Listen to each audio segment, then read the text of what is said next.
him, sighed and answered. He was glad this whole thing had been solved without anyone dying. Arthur turns his head and angrily looks toward Caspian and says people have been killed. Remember that Caspian, looking toward Arthur, answers his mistake, and then he coughs, saying his intention wasn't to stir a fight. Then he throws a bag toward Arthur, saying he wants to send him off with a little parting gift. Arthur catches that bag and remains silent. Then he opened the bag and was surprised to see it was full of golden coins. Arthur holds the bag, heads up, and asks what this is for while Sylvia sits on his shoulder and surprisingly looks toward the bag. Caspian turns and steps ahead, answering it so he can take extra precautions. Arthur turns his eyes and looks toward him, thinking that Dawn's ballad won't be a problem if he doesn't draw it. He guesses the only potential problem is that Lucas has been Sylvia. A bright light spread around him as he was about to complete his sentence. He was surprised, then turned his head and looked toward Sylvia, who sits on his shoulder has wholly changed herself. Also, her body color turned from blue to white, and the lightning aura emerged from her body, and she was smiling. Then Sylvia brushed her head with Arthur and laughed, asking if this was better. After this, Sylvia moves and hugs Arthur, and he holds her in his arms, asking just how many forms she can change into. She answered she didn't know, but she was tired. Good night, and then she fell asleep in Arthur's arms while he stood there thinking he guessed these were some of the perks of having a dragon as a bond. Then says how convenient it is and moves ahead. However, Arthur emerges from the dungeon portal where he goes with Jasmine. Many people were clamoring in the street. Arthur put his accessories aside on the box and changed his clothes. Then he ruffled his head and smiled, thinking he should do it. Then he, wearing his bag and carrying Sylvia in his arms, stepped ahead on the market street. A couple was passing by him, discussing whether it was confirmed their baby had just turned C-class. Also, a girl passes him, jumping for joy that he made it back. Arthur opens the jewelry shop door and enters there. The jeweler setting his jewelry asks welcome to Ekvius Arfit, the little boy. Is he lost? Arthur stood in the door holding the door handle, showing him his thumb answer. His father sent him on an errand to buy a dimension ring big enough to fit his thumb. The jeweler rubs his neck and smiles, saying, "Listen, kid, even though they are small dimension rings, they are costly." Then he asks if he is sure his father knows about this. Arthur removes his bag and shows him the golden coins bag, asking if this is enough. The jeweler is shocked to see the bag, his mouth wide open, and he starts sweating. After some time, the jeweler, wiping his face with the napkin, waves his hand, thanks Arthur, and asks him to come again. With a sad face, Arthur steps into the street, thinking he can't believe he had to spend most of his gold on a dimension ring, barely able to fit a sword and beast core. While on the way, he stops thinking well with this. His preparation for everyday school life is complete. After some time, Arthur stands near the carriage. Then he steps into the carriage, asking the driver, "Helster Manor, please." The driver extends his hand, and Arthur pays him the fare. The carriage moves from there toward its destination while on the way.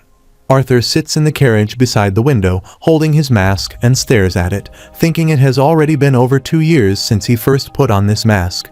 Also, Sylvia was sleeping in his lap, and the strong wind was coming in through the window, and the curtain was shaking. Looking through the window, Arthur wonders what it will be like to be an average student. However, at night, Arthur arrives at his home. Sylvia was sleeping in his bag with her head out of the bag. Arthur heads down and climbs the stairs to get to the house. He is surprised to see his sister's shadow falling on the stairs. He heads up and looks ahead of him toward his sister standing upstairs and smiles, saying Ellie, her big brother, is as he is about to complete his sentence. Ellie jumped on him. Arthur was about to fall backward, but she grabbed him tightly, and while crying, she said, "Welcome back, brother." Sees Sylvia awake from the sleep, and sitting in the bag, moves forward to look. Arthur pats her head and apologizes while Sylvia sits in the bag yawning. Ellie heads up and, with teary eyes, angrily looks toward Arthur and says welcome back. Big brother, he brushes her head and smiles, responding, "It's good to be back." While Sylvia again falls asleep, Arthur, looking toward Ellie, opens his arms and smiles, asking now how about she let him go. She heads up and looks toward him, asking if Depends will leave again. Arthur laughs, answering no, he is not. After this, Ellie climbs the stairs, enters the home's main door, and wipes her tears, saying come on, then let's go inside. Arthur steps after her, then looks toward her, climbing the stairs, and thinks Ellie is growing up so fast. However, Arthur gets scared thinking about this, and then he guesses that she will soon go on a date with Decapriartus Roman IV. Further, he assumes that soon, the day will come when she hugs Decapriartus Roman IV and raises her voice, saying, "Go away, brother, she is going on a date." Arthur starts to panic, and he scratches his head and grits his teeth, thinking, no, this can't be. Meanwhile, his father and mother excitedly descend the stairs and run toward him, opening arms and calling his name. Arthur's father grabs and lifts him, asking if his hair is the only thing that's growing. Arthur tickles his father's cheek, answering he could say the same thing about his beard. It's even more unruly than before. Then he asks if he is trying to cover his wrinkles with it. He hears his father laugh, and his mother and sister stand beside smile. Then his father, while laughing, takes him down, and his mother presses his head, asking what her unruly husband is talking about. Arthur laughs and gets slightly bent, and Sylvia, while sleeping, falls from his bag and thuds on the ground. Ellie looks toward Sylvia, pushing her father's shirt. After this, Arthur's mother pats his head, and he winks. Then she lovingly looks toward and hugs him, saying she would skip the part of the worried mother this time. While hugging him, her mother bursts into tears and says she is glad he is back in one piece. Arthur also gets emotional, hugs his mother, smiles and says, "Thanks, mother," and that he is sorry for constantly worrying her. However, Vincent, with his wife and Elijah, gets there and hides beside the door. Move forward, Vincent coughs, saying not to ruin the mood. But they would also like to welcome back their son, who sees his wife standing beside him, plucked on his head, calling his name. Vincent grits his teeth, and she laughs, saying she told him to stay entirely so they could have their moment. Ellie, carrying Sylvia in her arms, laughed also. Sylvia was sad because she was thud on the floor. Arthur's mother hugged him, and his father stood beside her mother, putting a hand on her shoulder and laughing. After this, they all sit in the lounge there. Elijah and his father sit on the couch while his mother, holding the cup of tea, stands beside the sofa. Arthur's parents and sister were sitting on the couch, and he approached them after changing clothes. Arthur stands beside and looks around and sees his mother asking, looking for something, and he answers there seem to be a couple of faces missing. Elijah gives Arthur a letter telling Jasmine to leave this letter for him before she leaves again on a mission with the twin horns. Arthur extended his hand and took a letter asking if she left already. Then he opened the letter and read it, and it was written in the letter. Arthur had fun. Thanks, see him later, sincerely, Jasmine. Also, before the sincere word, she writes love, but scratches these words with a pencil. Arthur read the letter asking how very Jasmine was, then he got emotional and folded the letter, saying it was a shame he couldn't see her off. Arthur's father waves his hand and smiles, saying they will be back. The twin horns are like warts he can't get rid of. Arthur says well, now he knows where Jasmine went, but where is as he is about to complete his sentence. Elijah's parents excitedly look toward him. His mother smiles and says he is right if he is looking for Lilia. She is also not there. Their daughter is. As she spoke, Elijah's father excitedly got up, adding their daughter is currently at Xyrus Academy, which she started attending last fall. As he was about to complete his sentence before his wife angrily pulled his hair, he cried, shouting he wanted to tell Arthur. However, Arthur answers that's great to hear. Then Elijah's mother looks toward Arthur and with a smiley face says it's all thanks to him, Arthur. The Helstias will forever be in his debt, and his husband sits on the couch excitedly, making a fist of his hand, adding she is right. They would have never imagined a mage coming out of the Helstia house after generations of nothing. Arthur smiles, answering that he is unsure about debt, but looking toward Elijah, he says he might have a favor or two in mind. Elijah surprisingly looks toward Arthur. Meanwhile, Arthur's father thumps his foot on the floor and jumps on the couch, indicating they know where everyone is. Also, when he jumps on the sofa, Sylvia's tail goes under him, and she is lying on the couch and pulls back to release her tail. Arthur's father excitedly looks toward him and points to him, asking to tell them all about his dungeon dive. Arthur's mother sits on the same couch, angrily moves back, looks toward her husband, and grits her teeth, asking if he is a kid or something. Sees Arthur laugh, then looks toward them, putting their hand on his chin and saying, "Let's see where he starts." After this, he and Elijah explain everything, and they all are shocked to hear all this while Arthur laughs. However, after hearing this all, Elijah's father sinks onto the couch, asking what a ride, and there he thought his annual tax results were interesting. While his mother sits beside him with a surprised facial expression, he adds an elder wood guardian to believe he fought. And she killed a beast that her parents used to bring up to scare her into behaving when she was a child. Moreover, Arthur stood beside the couch arm and, putting his hand on the couch arm, looked toward his father. He asked about the topic of magic and monsters and what stage he was currently at. His father clenched his hand, then looked toward his hand and brushed his hair, answering that he had been stuck at the bottleneck of the dark orange stage since he left. And no matter how much he meditates and purifies mana, he can't seem to break through. Arthur throws the beast core toward his father, saying, "Perfect, use this." Then his father catches the beast core. After this, Arthur sat beside his mother on the couch arm and smiled, saying he had to use a bit of it while he was healing, but there should be more than enough mana in this beast's core to help him break through. However, Arthur's mother and sister sit on the same couch, turn their head, and surprisingly look toward the beast's core. His father, holding the beast core in hand, trembles and stares at it, surprisingly, saying, "This son, he can't." Then Arthur's father worriedly looks toward him and asks if this is something he risked his life for. He can't just take this from him. Elijah's mother surprisingly gets up from the couch, adding that their son brought quite a present. She can't even imagine what an S-class beast core would fetch for. While Elijah's father lying on the couch was counting something, Arthur's mother emotionally looked aside answers for the amount of worrying he caused her, and she is still weighing whether it was worth it. After this, Arthur's head down and closes their eyes, brushing his legs, and gets up from the couch, saying take his father. He will need that if he wants to catch up to him. Then he turns his head, smiles and winks, asking his father why he couldn't let his son leave him in the dust. Arthur's father looks toward him and asks his son not to tell him. Also, he moves his hand backward because Ellie is crying and insisting her father give her the beast core because she wants to see it. With a smiley face, Arthur puts the towel around his neck and, pulling it with his hands, answers yes, light orange stage. Here's Elijah's parents are surprised. His father, in surprise, sits straight on the couch, thinking, "Sweet mother, that's just ridiculous." While his wife stood beside him, she put her hand on her mouth in surprise, and with her other hand, she slapped on his shoulder.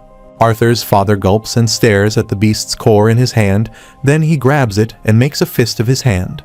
He extends his fist toward Arthur, saying don't cry when his old man beats him down the next time they duel. Arthur smiles, makes a fist of his left hand, and extends it toward his father's answer, which he is on. Also, with his right hand, he grabbed the towel. After this, Elijah took a warm bath in the bathroom at night. Suddenly, Arthur, holding the clothes in his hand, slammed the door and entered the bathroom, saying he brought his pajamas. Elijah sees him there and shouts he is naked. Arthur takes a side, puts the clothes on the side, and puts his index finger in his ear, saying relax, princess. He can barely see anything past this steam anyway, while Elijah stands beside him under the shower, angrily looking toward Arthur, covering the front of his body with his hand. Then Elijah asks Arthur for his promise, and Arthur leaves the bathroom and closes the door, answering nope. Arthur exited the bathroom and stood beside the door laughing, while Elijah shouted at him in the toilet. Sylvia sat beside the table, silently looking toward Arthur. Arthur comes near his bag and takes out his mask. He looks toward the mask with a smiley face and asks a lot about what has happened these past 2 years, right? Sylvia sat before him on the table, looking toward him, answering yes.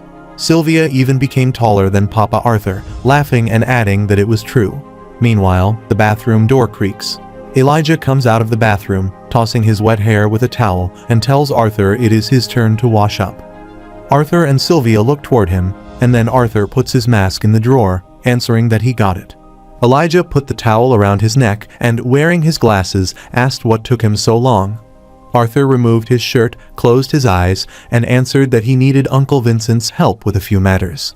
He also talked to him about sponsoring him to attend Xyrus Academy. He hears Elijah excitedly look toward him and, while cleaning the lenses of his glasses with the towel, asks what he said then. Arthur stepped toward the bathroom, opened the door. Answer, of course, he said, but before completing his sentence, he entered the bathroom and closed the door. While Elijah stood behind, waiting for the answer, angrily extended his hand toward the door. After some time, Sylvia was sleeping on the bed edge, and Elijah and Arthur were lying on the same bed.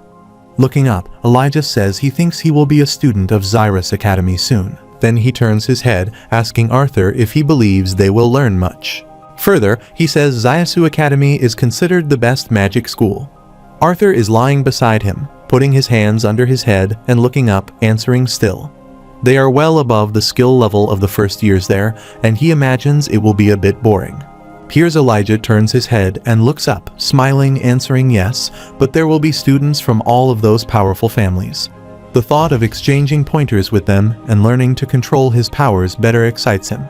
Arthur extends his right hand upward and adds that he supposes it will be helpful to learn more about the attributes of magic, such as lightning and ice. Furthermore, he says lightning magic still takes too much mana out of him to use well, and even with the help of his beast's will, it's hard for him to control ice. Elijah turns his head, asking if he has thought about what he will do with Lucas. Arthur puts his hand on his stomach, closes his eyes and sighs, answering Lucas has no idea who he is. Then he looks aside and grits his teeth, saying he will keep it until he is confident that he can take on his entire family. That way, training comes first.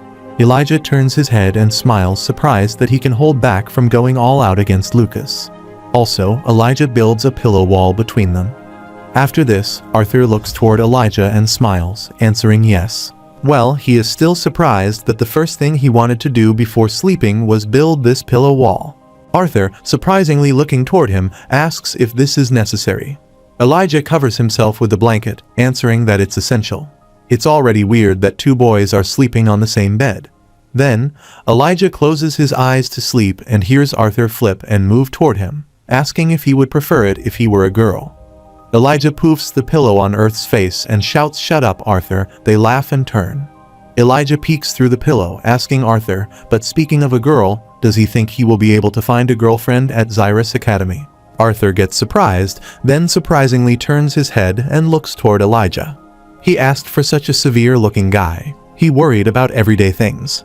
After this, Arthur takes tongs, yawns, and closes his eyes, saying don't worry, he is sure he will meet a nice black-haired girl with glasses. Then they both will marry and make cute babies with black hair and glasses. Elijah sits up and leans against the pillow, looking toward Arthur and asking if he thinks babies are born with glasses. Then Elijah adds that he is sure he won't have trouble getting the ladies with his disgustingly princely features.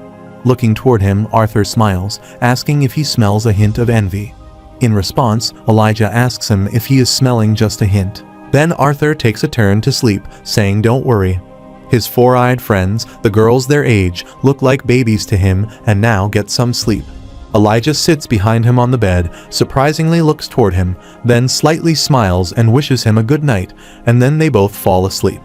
And Sylvia, opening arms and legs, was sleeping on the bed's edge. After this, in the morning, Arthur awakens, sits on the bed, yawning, and comes out of his room. While taking tongs, Arthur descended the stairs, and ahead of him, Uncle Vincent was ascending the stairs and looking toward Arthur. He said, "Good, he is up."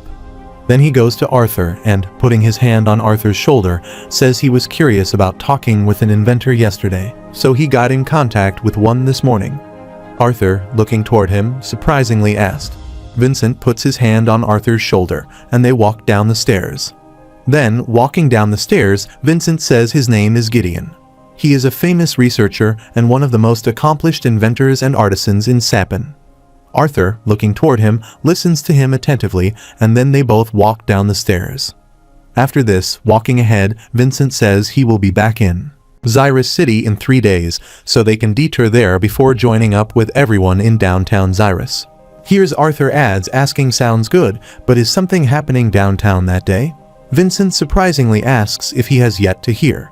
Then, the royal families of Sapin, Eleanori, and Darv are making an important announcement in Ediston, and it's being broadcast in the downtown square. Arthur adds that he sees, and then says, regardless, that he thanks him for setting this meeting up. Looking toward him and putting his hand in his pocket, Vincent asks if he is curious, though he needs something from him. Looking aside, Arthur turned his head and answered, not something he needed, but something he wanted to discuss. While looking aside, Arthur thinks it's about time he used some of the knowledge from his past life. Arthur's father, keeping the towel around his neck, was looking out of the glass wall. However, Vincent turns his head and looks toward Arthur, asking, wait, what? Meanwhile, Arthur's father, drying his hair with a towel, comes to them, saying son and Vincent. Then he squinted his eyes, saying wait, and then pointing toward Vincent, he asked if it was okay for him to look like this. He thought he was meeting with someone this morning. He heard Vincent tremble, answering he was right. Then he turned and ran away, saying he needed to go, but Arthur said he would pick him up later. Arthur stood beside his father, waving his hand while his father put one hand in his pant pocket and held the towel smile with his other hand. He tells Vincent he will trip if he looks back at them while running into an older man. After this, Arthur smiles and, punching his father's stomach, asks, speaking of old, how his training is going. Surprisingly, Arthur's father looks toward him, winks, and then answers that his old man has officially broken into the solid orange stage. Then his father puts his hand in his pocket, which reminds him, and Arthur, looking toward his father, making fists, asks what. His father takes out the beast core from his pocket and extends it toward Arthur, saying for some reason, even after he finished absorbing everything from the beast core, it didn't crumble. Arthur took the beast core from his father, and his father stood before him, but he had to finish getting ready before he had out. Arthur grabs the beast's core, and his father brushes his hair, then pats him on his shoulder and thanks him again. Then his father left, waving his hand that he would be back by dinner, and Arthur stood behind, silently looking toward his father. After this, Arthur grabbed the beast's core and moved toward the corridor. While stepping into the corridor, he was lost in his thoughts. The maid holding some accessories with her cat passed him, thinking how weird. Arthur comes to the lawn side and sits there, then sits. There, he held the beast core in his hand, and looking toward his hand, he wondered why it didn't crumble. He put the hand in which he grabbed the stone to his heart and closed his eyes. The stone started releasing a bright aura, and darkness spread around him. However, Arthur got up, and a bright light started emerging from his body. He stood there holding the stone. Suddenly, he surprisingly opened his eyes, turned his head, and looked toward the beast's core, thinking there was a beast inside the core. Moreover, beasts will be a coveted force that grants users unique and powerful magic, obtaining only through a powerful mana beast passing on their only will.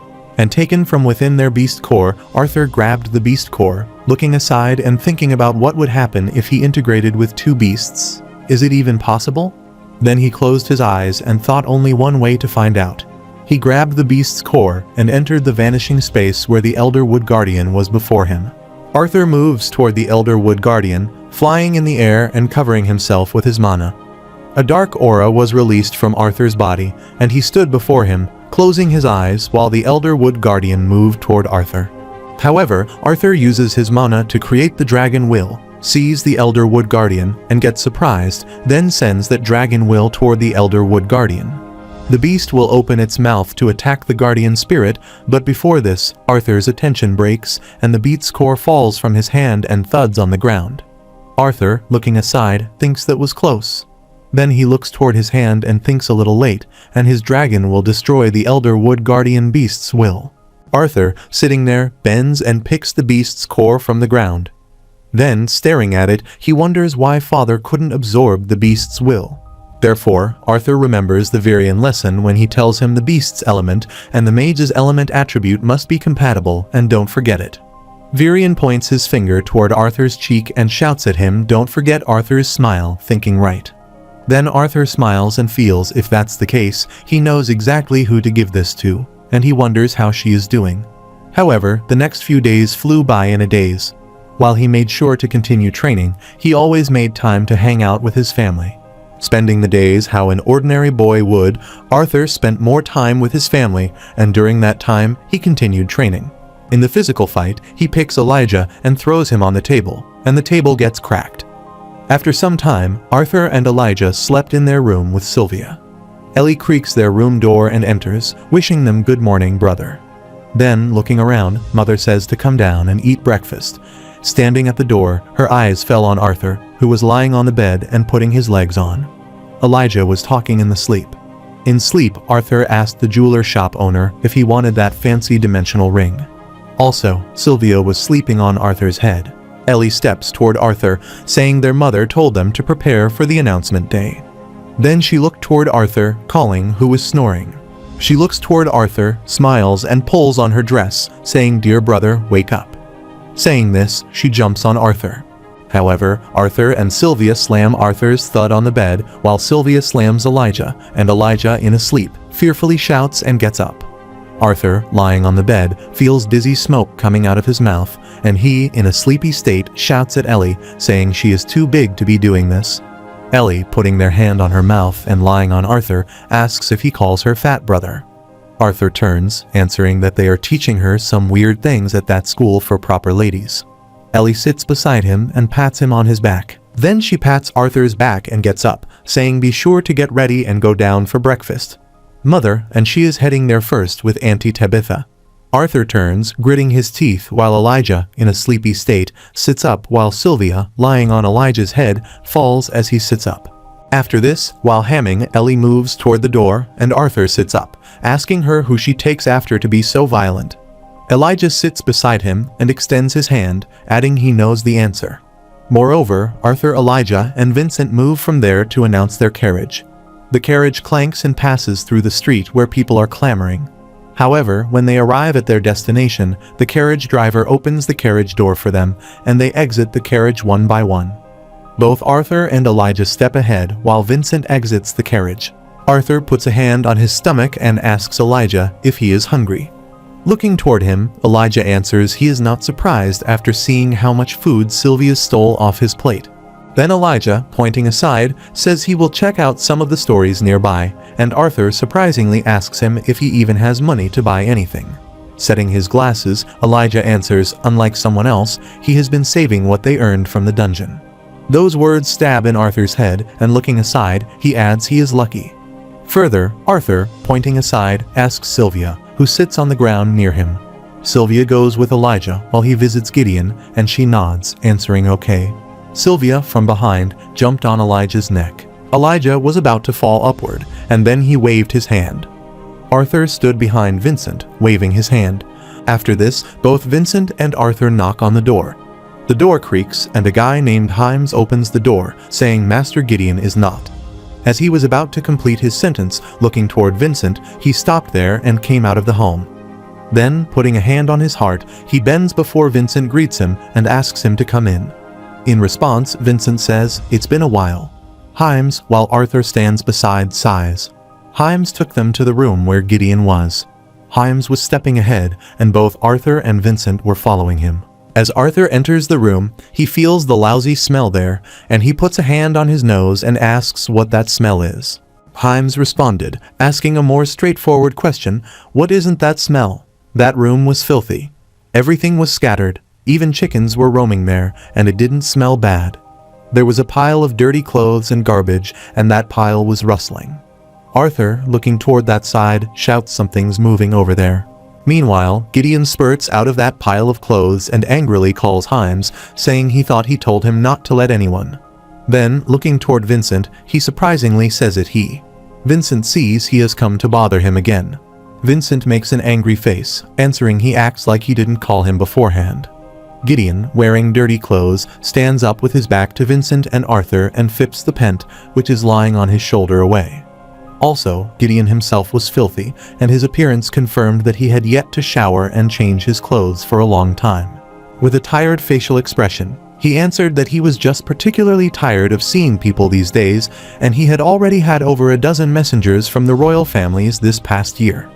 After this, with his little finger, Gideon scratches his head, saying they have been hounding him to devise a way to travel long distances across the ocean. He hears Arthur standing behind them, putting a hand on his nose, twitching and asking to travel across the sea. Why? Gideon shouts, "None of his business, boy," and then Vincent, with a smiley face, moves his shoulder up and looks toward Arthur. Gideon turns, and looking toward them, asks who this little booger is. Arthur, putting a hand on his heart, slightly bent, answering an honor to meet him. Mr. Gideon's Uncle Vincent has told him many great things about him and his work. Further, Arthur says his name is Arthur, son of Reynolds Lewin. Then Gideon, pointing toward Arthur, surprisingly asks Vincent why he would bring him there. He knows he doesn't take on students, and the disciple hears Vincent turn his head and, looking toward Arthur, answers that he would like to know why he wanted him to bring him there. Arthur turns his head and, with a smile on his face, answers that he came up with something in mind to offer. Standing there, Arthur's eyes fall on the table on which some papers in the bucket are lying. He looked toward those papers but said he needed a way to travel long distances across the ocean. Surprisingly, Gideon looks toward Arthur, asking what he does near the table, and grabs the paper, answering that it may be easier for him to show him rather than explain. Both Gideon and Vincent stood behind us, looking toward Arthur while he stood his back to them and scribbled something on paper. Gideon steps toward Arthur, adding that he needs to know what colorful doodles he is drawing. Arthur, with a smile on his face, continues scribbling. Gideon moves forward and stares at the paper, saying the problem he is facing isn't something a kid that hasn't even grown hair down there can. Before completing his sentence, Gideon stops there, gets surprised, and shouts, asking how this is. Gideon's eyes widen, and he is shocked. He extends his hand toward the paper and shouts this, of course. He snatched the paper, sat on the ground on his feet, and stared at the paper, shouting an engine not powered by mana, but by a stem generated by external material. Why didn't he think of this? Vincent stood behind was surprised. Sometimes he looked toward Arthur and sometimes at Gideon, while Arthur stood behind and looked toward Gideon, who was smiling. Gideon staring the paper and squeezes his eyes, adding, "Wait, this part doesn't add up. Something is missing." Meanwhile, Arthur stood behind, came toward him, and snatched the paper from his hand, answering he had left out some critical details that he would be more than happy to provide. Gideon sits there, grits his teeth, and looks up toward the paper then. Arthur folds the paper and stands on Gideon's clothes lying on the floor. Looking toward Gideon, he smiles, saying once their negotiations are over, Gideon sits on the ground angrily, turns his head, and looks toward Arthur. Gideon gets up and points toward Arthur, asking if he is not an ordinary little bogger. In response, Arthur closes his eyes and smiles. Gideon turned his head and waved his hand, saying no matter, then he snapped the door creak and Himes, holding the box, entered the room. Gideon, looking toward Arthur, says he is sure even the things rolling around on the ground there will be able to amaze him, and Himes stands behind him, holding the box and putting his hand on its lock to open it. Gideon says, feasting his dewy blue eyes on this, and Himes unlocks the box. As he opens the box, there is a diamond, and from that diamond, a bright light emerges.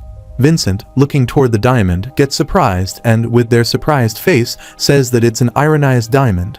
Arthur was also surprised, but looking toward the diamond, he nodded. Gideon smiles with a proud face and folded arm, saying Vincent tells him he is a budding mage.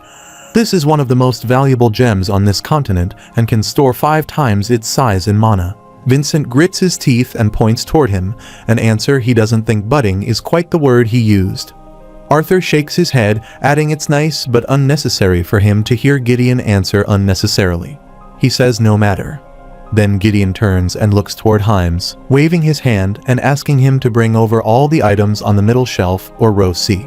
However, Himes brings all the treasure boxes there and puts them before them. Vincent, looking toward all those treasure boxes before him, is surprised, and extends his hands toward the boxes to check it. Gideon and Himes nod while Arthur stands aside, folded arms remaining silent. Gideon stood beside the box bend, took out all the items one by one, and showed them to Arthur, saying he hadn't shown this to anyone yet, but he would make an exception for him. Arthur silently stood beside, doesn't respond, while Vincent, looking toward those items, was blushing. After this, Gideon takes out the mirror from the box and shows it to Arthur, smiling, saying this mirror can deflect up to 5. Arthur smiles, answering, uninterested, hearing Jibon get shocked, and the mirror slips from his hand, but Himes catches the mirror before the mirror falls and breaks. Gideon shows different kinds of items to Arthur, asking what about this. Arthur answers no, then opens the second box and shows the items to him, saying he can't say no to this, but this time Arthur again refuses. Gideon opens the third box and shows him the item, saying fine, he is sure about this one, and Arthur again answers nope. While Vincent stood beside, looking toward those items, he smiled, thinking of being able to hold his own against the infamous Gideon as expected of Arthur. Gideon gets angry and throws all his items toward Arthur, shouting take his stuff when Arthur denies his every item. Arthur, with a smile on his face, moved up and down here and there. The items passed him, and Himes stood behind Arthur, quickly moving from one side to the other and catching all the items. After this, Gideon puts his hand on Arthur's shoulder, sighs and bends before him, while Arthur stands before him, putting his hand in his pocket and remaining silent and smiling. Himes stood beside, holding the stuff, looking toward Gideon, surprisingly extending his hand and calling him master. Vincent is also surprised to see Gideon's behavior and curiosity, and looking toward him, he thinks about what is happening in front of him. Gideon angrily looks toward Arthur and grits his teeth, saying it seems like there is no choice. Then he asks Himes to bring him the pendant. Himes surprisingly says, "But master, those were made for." As Himes is about to complete his sentence, Gideon, angrily looking toward him, grits his teeth and shouts at him he knows. "Just bring them." Himes answered yes, and the master left to take the pendant while Vincent and Arthur stood behind, looking toward each other. After this, Himes brings 2 boxes, enters the room, and goes to Gideon. However, Gideon clicked the lock of both boxes and opened them, and there were pendants in those boxes. A bright light was coming out of that pendant. Both Arthur and Vincent surprisingly looked toward that pendant. Arthur and Vincent checked the pendant, and Gideon stood aside and smiled, saying he had some of the best designers work on the aesthetics to suit the royal family. Holding the pendant, Arthur checks it, asking if it is made from a phoenix worm. Also, the pendant's bright light reflection appears in Arthur's eye. He hears Gideon standing beside them, putting their hand in his pant pocket, turning his head, and surprisingly asks this is right, but how did he know? Vincent stood beside Arthur, turned his head, and set his glasses, asking what are phoenix worms. Gideon, placing his arm on Himes' shoulder, proudly explains they are a race of S-class mana beasts about as rare as dragons. They are more known for their unique ability to preserve their own lives. Arthur adds that he is guessing he has somehow stored that ability in the pendant. Gideon pinched, answering right, pretty boy. Furthermore, he says that a phoenix worm can protect itself when in danger, and a protective shell will be conjured around the wearer of this little artifact. And that's not even the best part of the cocoon shielding the user breaks. The mana stored in the pendant will be consumed, transporting the user to the safest location they know. Then Gideon, with a smiley face pointing toward Arthur, says just as a phoenix worm would. Arthur folded his arms, looked toward him, and asked how many times someone could use the effects of this pendant. Gideon thoughtfully answered, "Honestly, kid, it's hard to say. He already wasted 5 phoenix worm beasts cores, each worth more than any other S-class core. He hypothesizes that they will be suitable for this many uses. Here's Arthur, this would be something Ellie and their mother might do." After this, Arthur asks him to wait, then surprisingly asks. He said earlier that these were for the royal families. Gideon holds his head and sighs, answering yes, the royal family was the one that donated the cores. He then looks toward Arthur and says, but that's not important. He is more curious about how he came up with such an idea and why he is revealing it there and now. Then Gideon squeezes his eyes, asking what his agenda is. Arthur smiles, saying he wants to give his little sister a birthday gift. He hears both Gideon and Vincent think he is a liar, and then Arthur, holding the folded paper beside the wall, says he doesn't plan on revealing anything without knowing exactly what he will be using it for. Gideon folded arms and asked Arthur if necessary. He will find out later today during the announcement. With a little smile, Arthur answers that he is confident that a distinguished character such as himself would be more informational than a highly filtered speech meant for the masses. Gideon, looking aside, put his index finger on his forehead and pushed it. Answering okay, then asked if he told him everything he knew would not need the pendants. Here's Vincent stands beside Gideon, who is surprised and surprisingly looks toward him. Arthur smiles, answering he is not that nice. Mr. Gideon holds his head and points toward Arthur, asking, instead of both, just one. Arthur smiles, boofs the fireball on his hand, and sees Gideon angrily looking toward Arthur, pressing his lips with his teeth, thinking demon. Vincent stood beside Gideon and waved his hand, saying he may not always know what goes on in that extraordinary brain of his, but he can trust Arthur to keep his word. Gideon scratched his head and shook, answering fine, screw the royal family. Getting the ship made is more important anyway. Then he grits his teeth, saying last year they found evidence suggesting. Further, Gideon, putting their hands in his pant pocket and looking toward Arthur, says no, they are sure there is another continent beyond Dicathan. Arthur surprisingly asks for a new continent, and Vincent sets his glasses and smiles, adding that it is true. Here's Arthur asks if he knows about this Uncle Vincent. However, Vincent removes the napkin from his pant pocket and pats it on his forehead, answering an employee of the royal family let it slip. He wasn't confident in it, making him swear not to tell anyone. Then Vincent, looking aside, says that Gideon's confirmation made it all too real for him. He hears Arthur looking down and thinks, then he heads up and asks Gideon how he is sure there is another continent. Further, Arthur asked where he was able to gather evidence. Gideon shouted, of course they had gathered evidence. Moreover, Gideon asks what sort of half-wit crockpot scientist would say something like this without proof. After this, Gideon creaks the glass lying there, pulls out the chair from behind it, and sits on it, answering a few years ago. They found an artifact attached to a bird like Mana beast they had never seen in Dicathan. It could camouflage almost completely against its surroundings. Here's Vincent surprisingly asks a Mana beast capable of camouflage and flight how they even caught it in the world then. Gideon answered by sheer dumb luck, and some 2-bit adventurer missed a gliding squirrel and accidentally shot the bird down.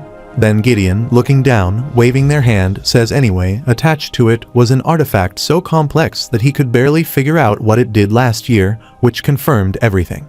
However, Arthur asks what the artifact does in response. Gideon, looking toward him, realizes that the only other people who have clearance for this information are the royal family's right. Arthur answers, then he guessed the design on this blueprint is even more critical since not even the royal families knew this. With an angry face, Gideon immediately responded that the artifact could record and store moving images. He hears Vincent standing beside them, looking toward Gideon, thinking that even the great Gideon can't do anything against Arthur. After this, Arthur looks toward Gideon and asks if that is it. If Gideon angrily looks toward him, he thinks this little.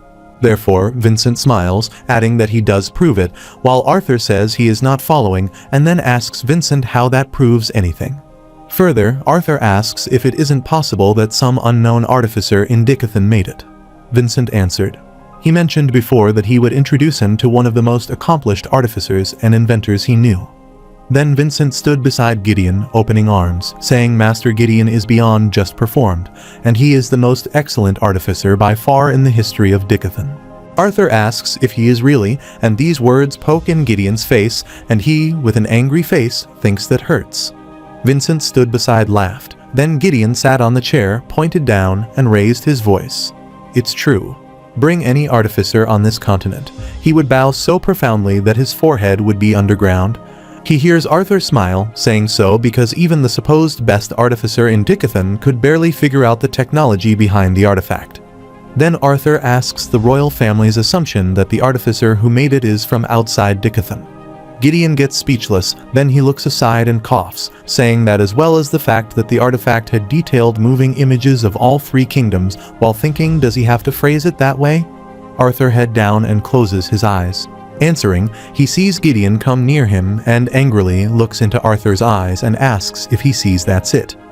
Then, pointing toward Arthur, he angrily shouts they are talking about the possibility of a continent filled with highly advanced artificers and probably even stronger mages. Arthur pushes him backward, answering that he understands the implications of Master Gideon, but there is no use in imagining the possibilities. Gideon is surprised. After this, Arthur lifts the pen from the table and, holding it in his hand, says that with this steam engine, they will have to see what the new continent holds. After some time, they leave Gideon's place. While on the way on the road, Vincent says he has never seen that old group grouch Gideon so excited before in his life. Arthur, with a smile, asks that this be so while remembering when he put the paper on the table and drew something on the paper with a pen. Ask Gideon if this steam engine will need some specific materials that should be related. Gideon excitedly moves toward him, answering yes, he can take care of that easily, finish the rest. However, on the way to Vincent, Gideon says his idea is ingenious, but he still can't picture how steam could produce energy powerful enough to move a large ship for such a long distance. Arthur, stepping ahead, thinks he guessed that the people of this world are so reliant on mana, which has stunted the advancement of non-magical technology. Moreover, people in that area passing on the road were chattering, and Vincent, stepping ahead and walking with Arthur, said what amazed him.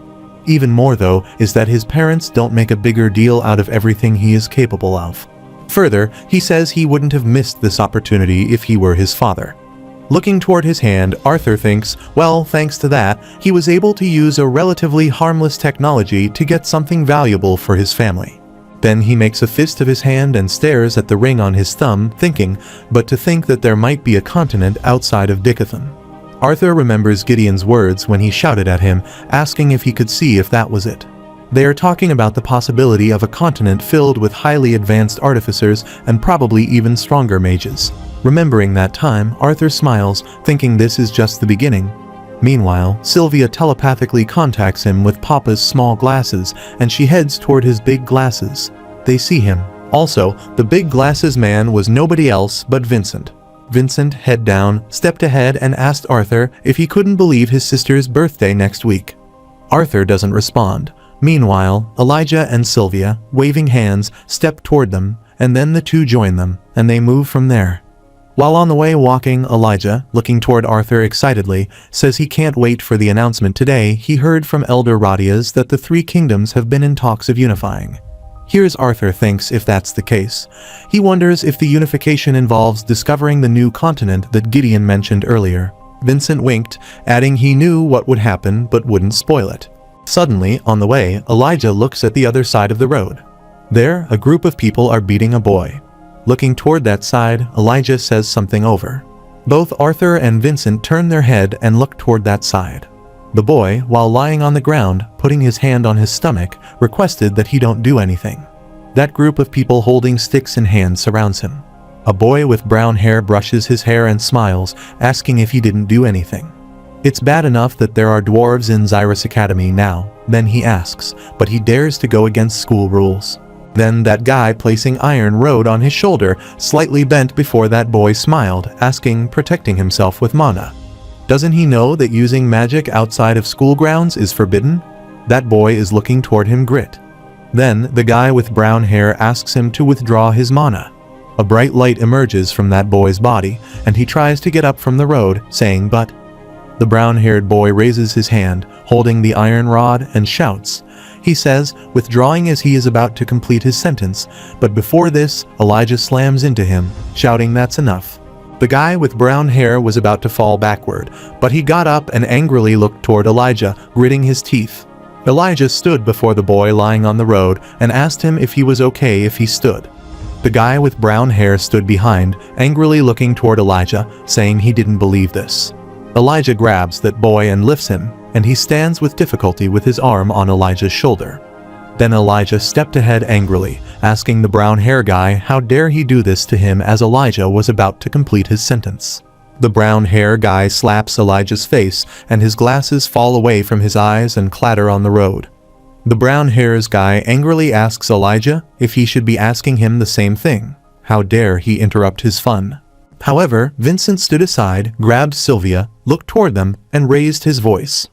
This is unacceptable, so he will call some guards before this. But Arthur grabs Vincent's hand, asking him no, and Vincent surprisingly asks Arthur what he means. They can't just let them. Also, Sylvia, surprisingly looking toward Vincent, was trying to free herself from him. Vincent is surprised when the dark purple aura spreads there, while on the other side, that group of people surround Elijah and that boy. While they both sit on the road, kneeling, Elijah puts a hand on his face and looks toward those people, thinking Arthur and Vincent will get in big trouble if he uses magic there. Don't lose control, Elijah. After this, one of them looks toward Elijah's clothes, a symbol of Darv, and asks his group members if that symbol isn't from the kingdom of Darv. The other one responds that he is right, while the brown-haired guy, surprisingly looking toward Elijah, extends his hand. Then he grabbed Elijah from his hair and pulled his hair, asking what a fun turn of events he wanted to join his half-pig brother on the ground there. As the guy pulls Elijah's hair, he grabs that guy's arm and grits his teeth, thinking he can't win without using mana. The brown-haired guy lifted his hand and was about to attack Elijah with the iron rod, saying open wide that he would make sure they shared a hospital room so they could have two. He was about to complete his sentence, but before this, Arthur snapped his stick on the ground behind them and saw them turn. Looking toward Arthur, the brown-hairs guy asks another peasant to buzz off if he doesn't want to join these two. One of them stood beside the brown-haired guy, folded arms, looking toward Arthur, saying yes, they don't mind playing with him too. Arthur answers well then, looking toward them with his glowing eyes, he says because he would also like to play. However, a carriage passed on the road, and 3 people rode there. First was Princess Kathleen Glader, her brother Curtis Glader, and their guard Grotter. Curtis turns his head and looks toward Kathleen, who stands beside her. He says he can understand not wanting to join his mother and father in Ediston for the speech. After this, he asks whether they must travel with so much discretion. The Grotter sits on the seat before them, looking toward Curtis, thinking that none of the royal soldiers are there. Then the Grotter sits there with folded arms, adding that since the event is so tightly secured, he alone will suffice, and their discretion is for their majesty's comfort. Then he turns his eyes and looks toward Princess Kathleen, saying she has made it clear that she wishes not to attract any attention. Princess Kathleen stood beside the window, remained silent, and both silently looked toward her to get the answer. After a while, she set her hair flying due to the wind coming from the window and answered. She also clarified that she wished not to come, yet there she was. Hears Curtis's folded arms and closed eyes, says it's a wonder how she has survived this long as part of the royal family sister. Then he winked and added that she should be grateful to have him. Otherwise, she would lock herself in the library all day. He hears Princess Kathleen turn her head and answer. He only forces her to come because his lady friends cancel at the last minute. These words pang into Curtis's head, and in response, he remained silent while the guard stood before them PFFT. After this, Curtis coughs, adding regardless, he had to leave behind Grotter, even though he planned on riding on top of him during the announcement so that she would agree. However, Grotter stood before them, looking toward Curtis, saying his bond is the size of this carriage and still needs to be trained Prince Curtis, which is a safety hazard. Curtis sometimes looks toward Grotter, and sometimes Kathleen asks Grotter has gotten a lot better, right? Kathleen, looking out of the window, noticed Arthur, who was holding the stick, was stepping ahead while Vincent, carrying Sylvia, was stepping after him and asking him to stop. Kathleen looked out the window while Curtis was looking toward him, asking if she was even listening to him. On the other side, while shivering and biting his nails, Vincent looked toward Arthur, who was stepping on those bullies, and thought, who is he doing? Further, he believes he has never seen that look on Arthur before. At this rate, those students might die. Then he quickly stepped ahead and stood before Arthur with his back to him, extending his arm and looking toward those bullies, raising his voice. Get out of there before someone gets seriously hurt quickly. Then he turns his head and, looking toward Arthur, says they are just kids. Let's move past this and make sure Elijah is okay. Arthur stood behind, head down, remaining silent.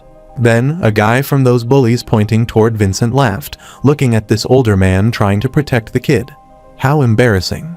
He hears Vincent's scared facial expression, thinking they pompous ingrates he is trying to protect them.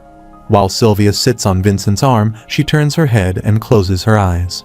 Arthur stood behind and called Vincent's name Vincent with a smiley face, turned asking yes, and saw Sylvia holding her head. Arthur, with a smiley face, asks Vincent to please step aside and hears Vincent get speechless. Then Vincent turned and stepped backward and pointed his arm ahead. Think sorry lads, it's too late for them. Now rest in peace. Arthur, holding the stick, passes by him also. Vincent grabs Sylvia by her skin and moves her to his backside.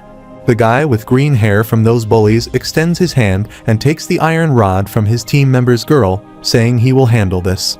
The girl stood behind him, giving him the rod answer to be sure not to get his new suit dirty. Hear him turn and smile, responding quickly. Then he swings the iron rod and moves toward Arthur, saying just one hit will.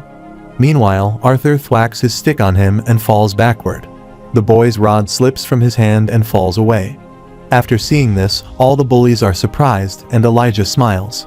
Then a guy with orange hair holding the rod, gritting his teeth, and moving toward Arthur says, look at this little shit getting cocky because he caught someone off guard. Then he runs toward Arthur to attack him, raising his voice. He will show him the difference between a peasant and an actual noble trained in the way of the sword. The guy moving toward Arthur moves up and down here and there and swings his rod, thinking that's right. Be amazed at the full might of the 1,000-step strike technique passed down through generations within his family. Then he quickly moved around Arthur, thinking it was not wrong to be able to keep up with his movement, while Arthur stood there silently looking toward him using his techniques. Arthur turns his eyes and looks aside, but he quickly moves and arrives at the other side, thinking that the 1,000-step strike isn't something he can dodge that easily. Then he swings the rod and turns toward Arthur, considering the deceptive swaying of his weapon is meant to grab his attention so that it will be impossible for him to dodge. After this, he rolls his rod and puts it near Arthur's face using his ultra-fast lunge technique. As the rod gets near Arthur's face, he moves aside in a second. The rod passes by him, and he sees the guy surprised. However, Arthur's eyes glow, and he hits the stick at the guy's back. The stick breaks, and the guy falls on the ground. Also, his iron rod slips from his hand and falls away. Looking toward his broken stick, Arthur says it's a shame how fragile things are when he doesn't strengthen them with mana. While the guy was lying on the ground, putting their hand on his back, shouting his butt. Also, his eyes, nose, and mouth were flowing. After this, Arthur turns and throws the half-stick backwards, saying he guesses he will have to finish this game off with his hands. The bully's leader looks toward Arthur and smiles, saying cocky little peasant. Then he remembers the time in his childhood when his father stood before him and made a fist of his hand, saying he remembers Jamil. A trident's fist is more dangerous than any weapon made by a man. Remembering his father's words, he rattles the iron rod away and makes a fist of his hand, thinking that he will make sure he knows his place in this world with just a single punch. But as Arthur steps toward him empty-handed with glowing eyes, he gets scared and gulps, thinking about how he is under such pressure that even his father doesn't possess it. Then he made the fist of his hand run toward Arthur while Arthur stood there, punched him in his face, cracked his face, and threw him away. Jamil gets severely injured and blood spurts out of his mouth, and then he thuds on the ground. After this, Arthur turns and Elijah helps that boy to walk. That boy, putting his hand on Elijah's shoulder, steps ahead and Jamil, lying there on the ground, shouts how dare he. Then he gets up, makes a fist of his hand, and creates his heavenly piercing trident magic, saying, belittle the heir of House Trident. As they turn and move from there to leave, Jamal throws the storm of his magic toward them and sees Elijah and Arthur turn their eyes and look toward the storm. But before the magic storm attacked them, someone crashed his magic storm with her magic wand. Elijah and Arthur turn to look at that person, and this is nobody else but Princess Kathleen, who crashes that magic with her magic wand. However, Princess Kathleen, looking toward Arthur, thinks he is just another boy like her childish brother and his friends. At least, that was what she felt in the short time she was with him, but her gaze always seemed to return to him. Maybe that's how she discovered he wasn't like the immature boys she had grown to dislike. He was different. Prince Curtis stood beside Prince Kathleen, and Grotter raised his voice. What is the meaning of this? The bullies, seeing them there, got scared. Jamil fearfully asks Princess Kathleen and Prince Curtis, who bow before them. Jamil, bowing before them, says they are majesties. He and his friends were enjoying their time conversing when that barbaric peasant started beating them up for no reason. Here's Elijah angrily raised his voice, asking what he was. As he was about to complete his sentence, Jamal's head was down, injured, and they had been wronged. Holding that injured boy, Elijah gets speechless, while Princess Kathleen looks toward that injured boy, thinking that doesn't explain how the dwarf got so injured. Looking toward those bullies, Prince Curtis raises his voice, asking if it is accurate, and Princess Kathleen stands beside him, thinking, don't just unthinkingly listen to their words, idiot brother. Arthur stands before them and says, what a joke. Here's Curtis looks toward Arthur and grits his teeth.